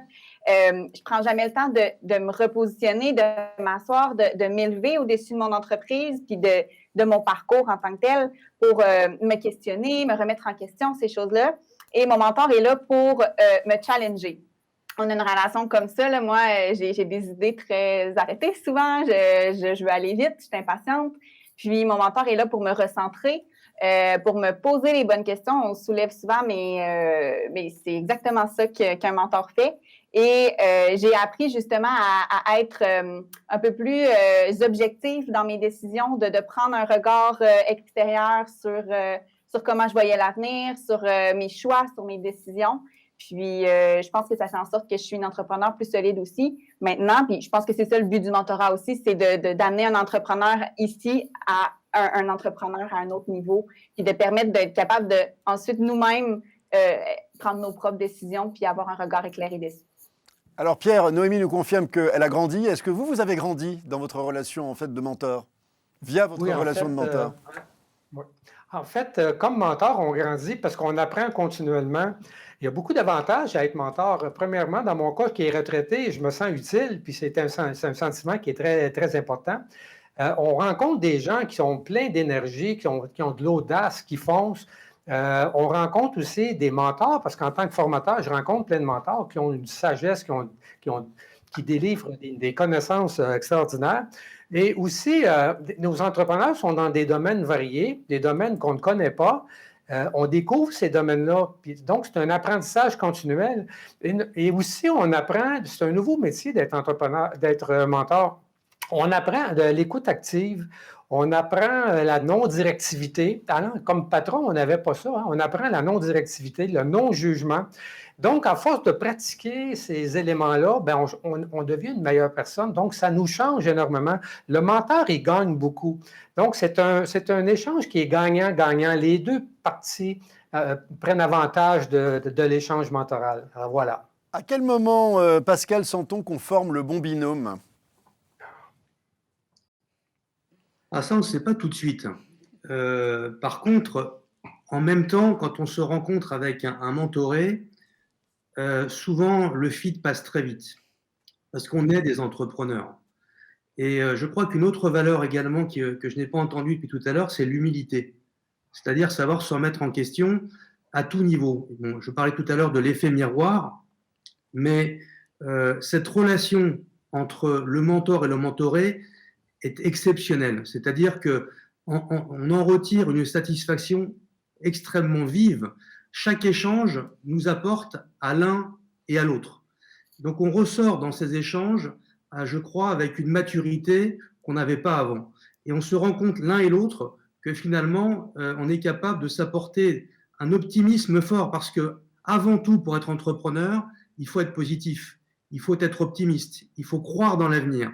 Et je crois que cette bulle de confiance, j'allais même dire de bonheur, quelque part, d'échange, on arrête le temps et à ce moment-là, on arrive à poser ces différentes opportunités, ces différents problèmes. Et là, c'est extrêmement constructif et satisfaisant pour nous deux. Alors tout à l'heure, Dominique évoquait le fait que le mentor n'a pas de réponse, mais il a souvent les bonnes questions. Une question peut-être pour y dire, elle est un peu naïve ma question, mais est-ce qu'il vous donne des devoirs, le mentor, et est-ce qu'il a des comptes à rendre? Est-ce que le mentoré a des comptes à rendre? Non, du tout. Et c'est au contraire ce qu'on ne recherche pas du tout. Quelqu'un qui nous dit quoi faire et comment faire. Après, sur la notion de devoir... Comment vous bossez ensemble? Vous voyez, on arrête, on se retrouve? Je pense, pour que ça marche, faut que le mentoré joue le jeu à fond. Et il faut que le mentor soit dans une phase d'écoute, de bienveillance et de générosité. Après, il faut quand même apporter un minimum de structure. Et du coup, dans notre fonctionnement, on se fixe des règles comme se voir une fois par mois, se définir 3-4 axes majeurs sur lesquels on travaille, on progresse, et faire des comptes rendus, etc. Donc avoir un suivi minimum pour qu'on sente qu'on grandit via cette relation de mentorale. Par contre, j'aimerais bien rebondir sur un terme qui était humilité, parce que je trouve que c'est quelque chose qui nous a également changé à ce niveau-là, c'est qu'on se rend vite compte qu'une société grandit beaucoup plus vite que les individus qui la constituent, y compris nous en tant que dirigeants. Et du coup, en étant mentoré, on a vite compris que nous-mêmes, on devait grandir aussi vite que la société et qu'il fallait qu'on investisse sur nous-mêmes, sur notre développement personnel pour accompagner la société. Bien sûr. Une dernière question de ma part à Noémie, et puis je vous redonne la parole, Marius, pour l'autre question avant qu'on conclue. Noémie, quels sont les secrets à vos yeux d'une relation réussie mentor-mentoré, telle que vous l'avez vécue et telle que vous la pratiquez? C'est sûr, la confiance. Tout ce qu'on dit, en fait. La confiance, l'humilité, le fait aussi qu'il n'y a pas de jugement, c'est très, très, très important. Mais je dirais que c'est tellement quelque chose d'humain, le mentorat, même si on est en virtuel. Nous, on a été en virtuel bien avant la pandémie.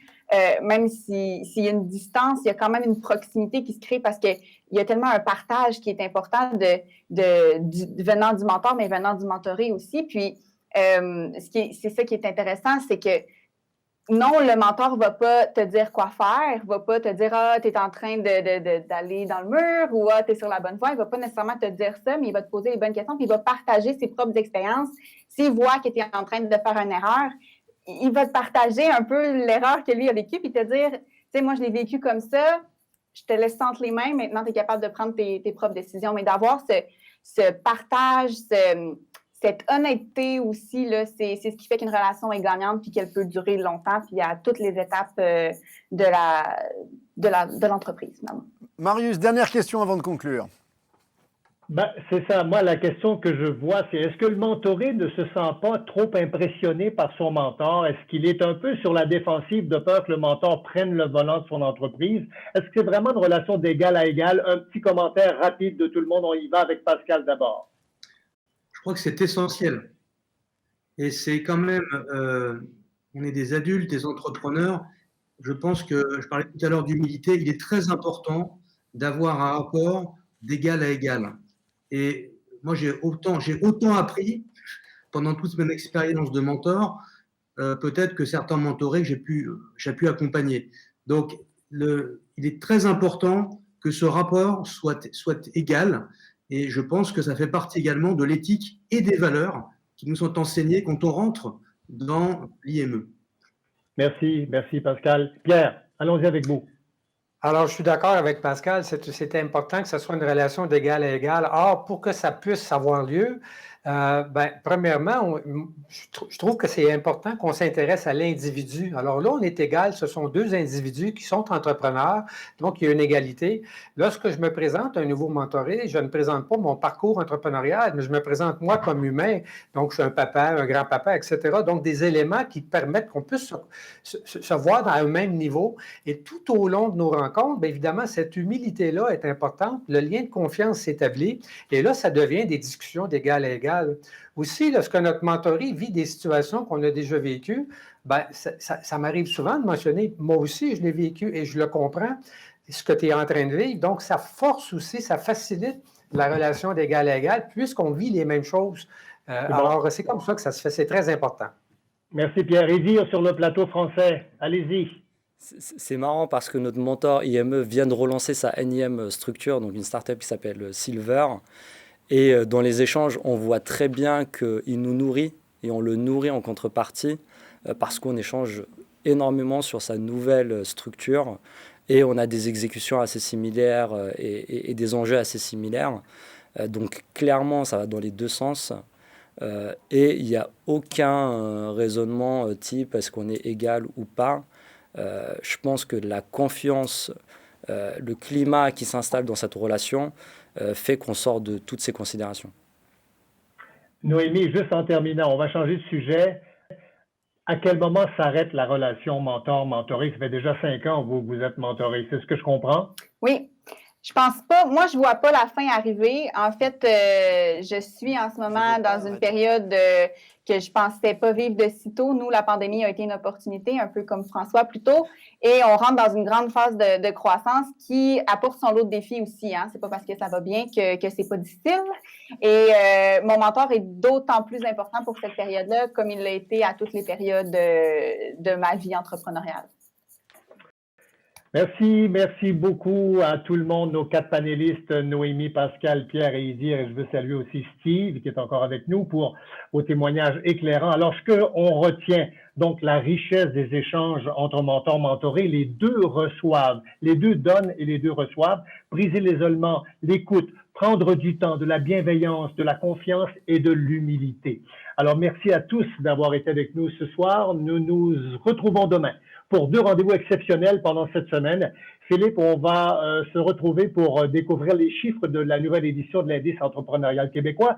C'est 8h30, heure du Québec. Et c'est bien sûr à 13h, heure française, avec nos 5 heures de décalage. Et puis le même jour, une deuxième émission pour distinguer le vrai du faux de la relation mentorale avec 5 entrepreneurs français à 18h, heure française. Mercredi 13h, à nouveau au Québec et 18h, heure française, ce sera le tour des mentorés de partager en fait leurs secrets.